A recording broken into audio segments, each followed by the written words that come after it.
Assalamualaikum warahmatullahi wabarakatuh, pemirsa TV apa kabarnya hari ini? Semoga selalu dalam lindungan Allah Subhanahu wa taala. Senang sekali saya Reni Rizky kembali hadir menemani Anda dalam program podcast TV Show TV Muhammadiyah Ngobrol Sering Tanpa Boring, cuma di sini tempatnya. Seperti biasa, kalau kita sudah ada di program podcast TV Show, kita pasti bakalan ngobrolnya segala sesuatu yang penting, yang menarik, berbagai hal yang viral juga bakalan kita bahas. Dan nggak boleh ketinggalan ada tips dan trik juga yang akan bakalan kita obrolin di sini. Tentunya kalau udah ada di program podcast TV Show, saya nggak mungkin sendiri. Hari ini saya sudah bersama dengan Mbak Lia Kusuma Wardani. Ini adalah salah satu founder dari Mamata. Nah, saya mau menyapa dulu. Assalamualaikum Mbak Lia. Waalaikumsalam warahmatullahi wabarakatuh. Gimana Selamat siang. kabarnya? Hai, selamat siang. Aduh, Apa kabar happy di sana? sekali. Baik, kita sekarang ngobrolnya jauh-jauhan dulu ya, karena kan kita dimulai lagi nih PSBB-nya. Tapi nanti kalau misalnya udah boleh lagi kita kumpul-kumpul, aku sih pengen banget ngundang Mamata ke studio kita. Nanti kita podcastannya di sana aja gitu ya. Boleh. Ini tapi pasti pemirsa TV nih nanya nih sama kita, itu apa sih Mamata gitu. Saya bakalan ngobrol panjang lebar, tapi sebelum ngobrol panjang lebar saya mau ngasih liputan dulu nih seputar tentang sebenarnya gaya parenting yang baik itu seperti apa. Ini dia liputannya. Membesarkan dan mendidik anak bukanlah perkara mudah ya. Kekeliruan orang tua dalam menerapkan pola asuh ternyata dapat mempengaruhi perilaku anak di kemudian hari loh. Oleh karena itu, pentingnya bagi orang tua untuk mempelajari prinsip parenting yang benar agar bisa membentuk karakter positif pada anak. Prinsip utama pola asuh yang baik adalah membesarkan dan mendidik anak dengan penuh kasih sayang ya, sekaligus mendukung, membimbing dan menjadi teman yang menyenangkan. Nah, berikut ini adalah prinsip pola asuh atau parenting yang bisa diterapkan. Yang pertama, menjadi panutan yang baik untuk anak ya. Anak cenderung akan meniru apa yang orang tua lakukan loh. Oleh karena itu, menjadi panutan yang baik bagi anak adalah salah satu hal yang penting dilakukan oleh para orang tua. Yang kedua, jangan terlalu memanjakan anak ya. Sebagai orang tua, Anda mungkin gak sadar ya bahwa selama ini Anda selalu menuruti kemauan si buah hati. Nah, ini saatnya untuk menghentikan kebiasaan tersebut, sekaligus memberikan pelajaran pada anak agar ia tidak terlalu manja. Meski demikian, jangan pula memarahi atau bahkan memukul ketika ia berbuat salah. Coba deh menegurnya dengan lembut namun tegas ketika ia berbuat salah dan berikan pemahaman kepadanya. Jangan lupa berikan pujian ya ketika ia melakukan hal baik. Ini akan memotivasi anak untuk menjadi anak yang lebih baik lagi. Ketiga, luangkan waktu untuk anak setiap hari. Anak-anak yang tidak mendapatkan perhatian dari orang tuanya bisa melakukan tindakan tidak baik atau berkelakuan buruk. Biasanya mereka melakukan tindakan tersebut untuk mendapatkan perhatian dari orang tua. Jadi, sesibuk apapun Anda selalu luangkan waktu untuk terlibat di dalam kehidupannya ya. Nah, yang keempat dan terakhir nih, tentukan peraturan di rumah dengan menyertai alasannya. Menerapkan peraturan bisa membantu anak Anda untuk belajar mengendalikan diri dan membedakan perilaku baik dan buruk. Ketika membuat peraturan, jelaskan ya mengapa peraturan tersebut dibuat. Pastikan Anda selalu konsisten dalam menerapkan peraturan yang Anda buat tersendiri. Pastikan Anda selalu konsisten dalam menerapkan peraturan apa yang Anda buat. Nah, jika nggak konsisten, anak-anak akan merasa bingung tuh dan mungkin malah meremehkan peraturan. Jangan ya. Lantas, gimana sih sebenarnya menerapkan pola asuh yang benar? Yuk kita simak hanya di podcast TV Show TV Muhammadiyah Ngobrol Sering Tanpa Boring, cuma di sini tempatnya. Itu dia tadi sebenarnya kita udah tahu tuh cara parenting yang baik. Jadi buat para orang tua yang sudah mulai memiliki anak, tolong anaknya mendapatkan pola asuh yang baik dan benar. Karena bagaimanapun pola asuh yang baik dan benar itu akan membuat sosok anak untuk kedepannya itu bisa bisa tergambar dengan baik gitu. Nah, ini tentang apa sih hubungannya kok kita ngebahas tentang pola asuh anak gitu? Apa hubungannya sama Mamata? Jadi Mamata ini sebenarnya adalah komunitas belajar tidak hanya untuk orang tua tapi juga untuk anak atau bahkan mereka-mereka yang belum punya anak sekalipun gitu. Nah, ruang lingkup belajarnya itu cukup menarik, tapi kalau misalnya saya yang cerita pastinya jadi nggak menarik karena sudah ada Mbak Lia yang bisa menceritakan ke saya. Mbak Lia, boleh dong diceritain ke aku sebenarnya Mamata ini tuh apa sih dan gimana nih sejarahnya sampai akhirnya Mamata ini ada? Oke, terima kasih sudah diundang teman-teman. Jadi Mamata ini sebenarnya muncul karena kami itu ketemu dalam satu ruang belajar yang sama gitu. Waktu itu kita memang kalau tadi melihat liputannya itu soal parenting, iya kita belajarnya itu waktu itu tentang parenting juga sama. Nah, karena adanya kebutuhan untuk bisa meningkatkan kualitas sebagai seorang ibu, sebagai seorang individu juga, karena kan setelah kami belajar gitu, kami jadi tahu bahwa menjadi seorang ibu itu ternyata tidak hanya bicara soal bagaimana mengasuh dan mendidik anak, tapi juga bagaimana kita mengelola perilaku diri kita sendiri gitu, dan itu kayak jadi sesuatu yang menjadi lebih penting. Nah, jadi kami tuh jadi kayak punya apa sih, kelas bermain bersama lah ya, kelas belajar bareng, dan dari situ teman-teman juga kemudian jadi punya banyak ide untuk bisa bikin kegiatan-kegiatan atau kelas-kelas yang lain untuk itu tadi meningkatkan kualitas diri sendiri sebelum juga ngomongin soal parenting secara luas.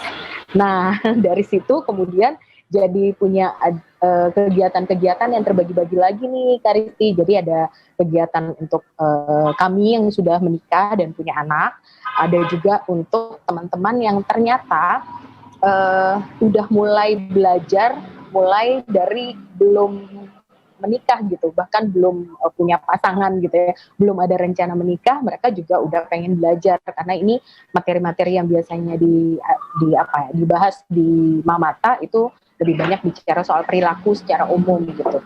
Belajar dewasa mental secara umum itu bentuknya seperti apa. Nah, ternyata dari situ banyak teman-teman single juga yang pengen belajar, makanya kemudian mereka ikutan belajar lah di Mamata. Di lain pihak, kami juga menerapkan kegiatan ini untuk anak-anak, makanya lahirlah namanya Semesta Kumbo. Kira-kira begitulah perjalanannya. Jadi kita sekarang jadi kebagi-bagi nih, buat yang udah menikah, udah punya anak, atau yang secara globalnya kegiatan itu di bawah kegiatan Mamata secara umum. Tapi kalau untuk anak-anak itu ada namanya Semesta Kumbo gitu. Oke, tapi yang menarik adalah yang Mamata. Mamata itu sendiri tuh sebenarnya artinya apa sih? Itu aku kepoinnya itu bahasa Sanskerta ya sebenarnya. Itu artinya apa? Mamata itu artinya mother's love. Dari bahasa Sanskerta gitu. Karena memang awalnya Mamata ini isinya ibu-ibu sih, ibu-ibu yang karena pengen punya kualitas menjadi orang tua yang lebih baik, menjadi diri sendiri yang lebih baik, mencintai keluarga dan mencintai diri sendiri, makanya kemudian bikinlah Mamata ini bersama-sama. Oke, berarti tahun pertama itu dimulai di tahun berapa tuh waktu itu? Kita mulainya 2017. 2017. Di tahun 2017 ingat gak sih yang pertama kali mendirikan nih, keresahan-keresahan ibu-ibunya ada berapa orang sih waktu itu resah gitu sampai akhirnya ya udah yuk kita kumpul, yuk kita bikin ruang belajar itu. Awalnya aku bikin kegiatan sendirian, terus kemudian ada 2 teman yang menemani aku, dan kemudian kami bikin Mamata ini bareng-bareng. Namanya Kak Ero sama Kak Tevi gitu. Jadi pengelolaan pertama Mamata itu di bawah 2 temanku ini sih. Oke, nah ini kegiatan yang udah dilakukan selama ini dari tahun 2017 sampai dengan sekarang udah masuk ke tahun 2021. Apa aja sih kalau boleh diceritain nih? Secara garis besar sih bentuknya kelas-kelas dengan biaya senyamannya. Jadi biasanya kelas-kelas yang dibikin itu bentuknya ada kelas online sama kelas offline, belajar bareng tentang apa aja, mulai dari ilmu perilaku, psikologi, yang berkaitan dengan parenting, terus juga finansial, literasi digital juga, dan kegiatan-kegiatan untuk kelas anak-anak yang rutin. Jadi kalau di anak-anak itu kami punya kelas rutin namanya kelas buat reporter dan juga buat produser cilik. Jadi mereka di Mamatanya cuma menyediakan ruangnya aja, anak-anak itu yang kemudian beride melakukan kegiatan-kegiatannya gitu sih. Itu aku udah kebayang sih gimana serunya anak-anak jadi reporter, jadi produser. Itu ada ini gak? Ada usia minimal mereka harus ikut tuh umur berapa gitu? Kalau yang di Semesta Kumbo itu minimalnya 8 tahun sampai 15 tahun. Nah, jadi penasaran lagi, kenapa namanya Semesta Kumbo? Itu pasti kan semuanya punya makna-makna khusus kan? Itu bahasa Sanskerta juga? Enggak. Kalau itu gara-gara anak-anak sih. Maksudnya, jadi awalnya kegiatan itu namanya kumpul bocah karena kan kumpul itu kumpul bocah. Oke. Terus itu mulainya gara-gara awalnya bikin podcast dulu, podcast kumpul bocah namanya. Nah setelah itu bikin kegiatan kelas reporter cilik ini. Nah setelah sekian lama berjalan, teman-teman ini kan mulai punya banyak ide nih. Anak-anak ini kan cepet banget ya beridenya. Jadi mereka lah yang nentuin sendiri, Kak ini kayaknya namanya semesta aja Kak ruang yang ini dikasih nama ruang Merkurius aja Kak, yang ini dikasih nama gitu. Jadi rata-rata kegiatan yang kalau di Semesta Kumbo itu rata-rata datang idenya tuh dari mereka. Jadi kami itu memang memposisikan diri sebagai cuma sebagai fasilitator aja gitu. Ini kegiatan mereka tuh kalau misalnya kayak tadi gitu kan, ini kan kegiatan dilepas gitu terserah mereka. Tapi kalau misalnya pas yang jadi kayak reporter dan produser gitu, biasanya mereka bikin apa sih? Bikin acara apa? Kalau reporter dan produser itu sejauh ini mereka punya jadwal ketemuan 2 minggu, 2 kali. Di hari Senin dan di hari Kamis setiap 2 minggu. Nah di hari Senin itu mereka ada rapat redaksi. Jadi di rapat redaksi itu mereka bahas lah gitu.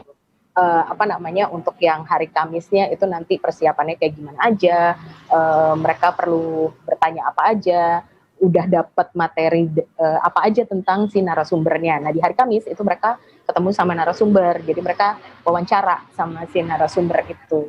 Nah awalnya narasumber ini kami si orang gede ini yang nyariin, tapi sekarang mereka tuh udah kayak, Kak aku boleh nggak sih aku yang cari narasumbernya gitu, aku yang bikinin e-flyernya untuk promo acaranya. Boleh banget gitu.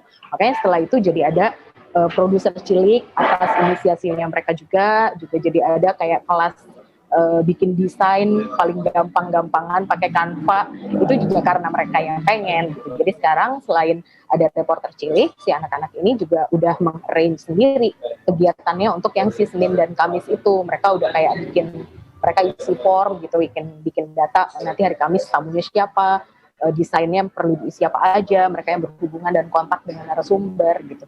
Seperti layaknya kerjaan reporter dan produser pada umumnya gitu ya. Itu seru banget. Benar-benar Iya. Apalagi maksudnya itu kalian sampai bisa ada rapat redaksi dan segala macam, seniat itu gitu untuk membuat. Oke, baiklah, nanti kita bakal ngobrol panjang lebar lagi deh berarti, tapi sesaat lagi ya. Untuk kita tetap jangan kemana-mana, masih di podcast TV Show TV Muhammadiyah, ngobrol sering tanpa boring, coba di sini tempatnya.